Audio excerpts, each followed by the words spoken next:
આ સૂક્તિમાં કહેવાયું છે વિદ્યા વિનયેન શોભતે.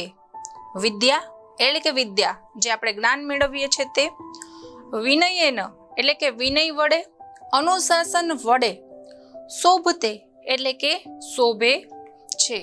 આનો અનુવાદ જોઈએ. વિદ્યા છે એ વિનય વડે જ શોભે છે. વિનય એટલે કે નમ્રતા, વિવેક.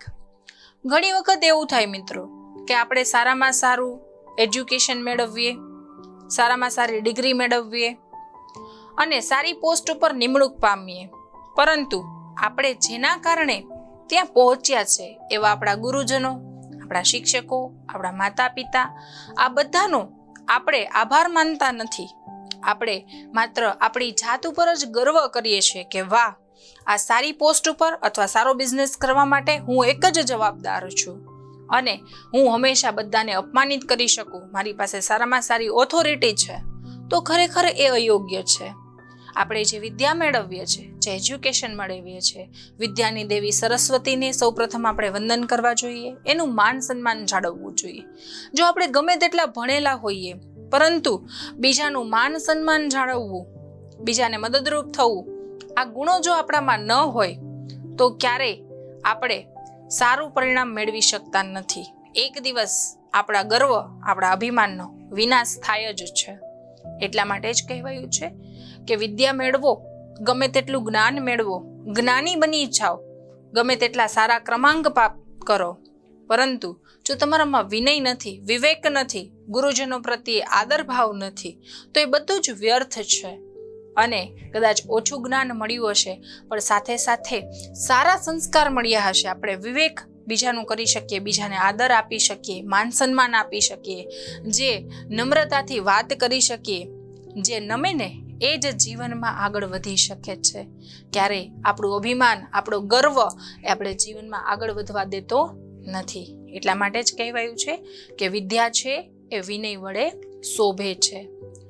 જીવનમાં વિનય કે શિસ્ત ન હોય તો વિદ્યાનો કશો જ અર્થ નથી. આપણે જીવનમાં વિવેક રાખવો જોઈએ, શિસ્તતા જાળવવી જોઈએ. જે આપણે જ્ઞાન મેળવ્યું છે એ આપણે જીવનની રહેણી કહેણી શીખવાડે છે. કોઈ વ્યક્તિ સારામાં સારી હોય પરંતુ જો તેનામાં શિસ્ત ન હોય, તેનામાં કોઈ પ્રત્યે આદરભાવ ન હોય, એની વાણીમાં નમ્રતા ન હોય, ઘણાની વાણી જ છે એવી હોય કે જે ક્યારેય વિનમ્ર હોય જ નહીં, તો એ વ્યક્તિ ગમે તેટલો ભણેલો હોય છતાં પણ એ નિરર્થક છે. એનું ભણતર છે એ નકામું છે. માણસ ગમે તેટલો ભણ્યો હોય પણ જો તેનામાં વિનય ન હોય તો તેનું ભણતર નકામું છે. એ જ અહીં ભાવાર્થમાં કહેવાયું છે. વિનય કે શિસ્ત ઉચ્ચ જીવન માટે આવશ્યક છે. જે આપણા મહાપુરુષો છે, સ્વામી વિવેકાનંદ છે, ગમે તેટલો અભ્યાસ કર્યો હોય, સારામાં સારી ડિગ્રી મેળવી હોય, પણ તેમની વાણીમાં તમે જુઓ ને તો વિનય, વિવેક છલકાતો દેખાશે. હંમેશા બધાનું આદર રાખવું, બધાને માન સન્માન આપવું, આ બધા જ ગુણો છે આપણે તેનામાં જોઈ શકીએ છીએ. એટલા માટે જ કહેવાયું છે કે તમે ગમે તેટલી વિદ્યા મેળવો પણ એની સાથે જો વિનય વિવેક ન ભળેલું હોય, એની સાથે જોડાયેલું ન હોય તો વિદ્યા મેળવવાનું વ્યર્થ આપણે પ્રયત્ન કર્યું છે. એ વિદ્યા આપણી બધી નકામી છે.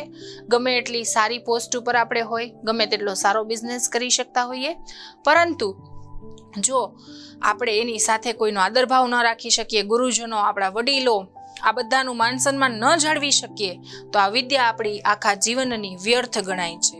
અર્થાત તમારે જીવનમાં હંમેશા વિનય વિવેક વાપરવાનો છે, આપણા વડીલો પ્રત્યે આદરભાવ રાખવાનો, આપણા ગુરુજનોને વંદન કરવાના, જેના લીધે આપણે વિદ્યા મેળવી શક્યા છે, જ્ઞાન મેળવી શક્યા છે, જીવન મેળવી શક્યા છે. એ બધાનો આભાર માની અને જીવનને સફળ બનાવવું જોઈએ.